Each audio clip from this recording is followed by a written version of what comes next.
మల్ల యాదవ్ గారు, BRS party నాయకుడిగా, మాజీ ఎమ్మెల్యేగా, ఒక ఓబీసీ నాయకుడిగా మీ యొక్క అభిప్రాయం ఏంటి? మీ పార్టీ ఒపీనియన్ ఏంటి? మల్లన్న పార్టీ ముందడుగు వేసే అవకాశాలు ఎంతవరకు ఉన్నాయి? ఆయన తన స్పీచ్లో ఇంకొక పదం కూడా మాట్లాడిండు. తెలంగాణ అనే పదాన్ని టీఆర్ఎస్ పార్టీ వదిలేసింది. సో ఆ తెలంగాణ అనే దాన్ని మేము పట్టుకున్నాము.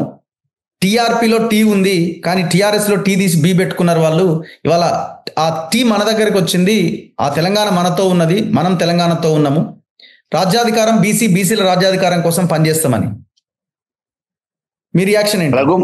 రఘు పేరు కలిగిన వాళ్ళు చాలా మంది ఈ తెలంగాణలో ఉమ్మడి రాష్ట్రంలో ఉన్నారు. అందరు తొలి వెలుగు రఘువే కాలేదు.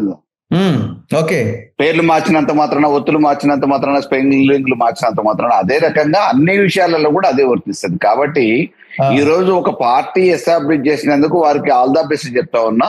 తప్పకుండా వాళ్ళ సక్సెస్ కావాలని కూడా కోరుకుంటున్నా సాటి వ్యక్తిగా.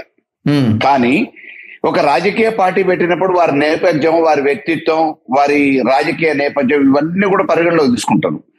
మన రాష్ట్రంలో ఇటీవల కాలంలోనే ఒక 2 దశాబ్దాలుగా చూద్దాం, లోక్సత్తా వచ్చింది. ఒక ఐఏఎస్ మాజీ అధికారి,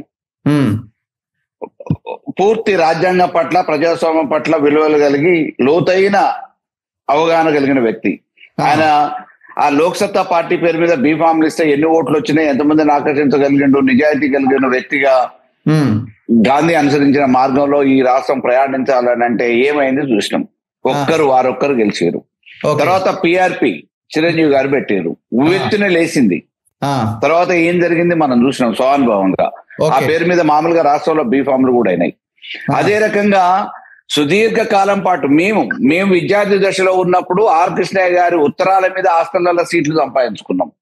ఆర్ కృష్ణయ్య గారు ఆ రోజు నుంచి ఈ రోజు వరకు విద్యార్థి నాయకుడిగా ఉద్యమం చేపట్టి బీసీలు ఉన్నారని ఉద్యోగ సంఘాల గురించి, ఉద్యోగ సంఘాలతో పాటు విద్యార్థుల గురించి, రిజర్వేషన్ల గురించి అనేక సందర్భాలలో పోరాటం చేసిన నాయకుడు.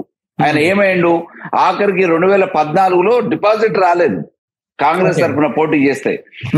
ఆ తర్వాత సరే ఈ రోజు మామూలుగా అవకాశాలు వచ్చినాయి. ఆయన ఏదో చట్టసభలలో ఉండాలనుకున్నాడు, చట్టసభలలో పోరాటం చేస్తే బాగుంటుంది అని చెప్పేసి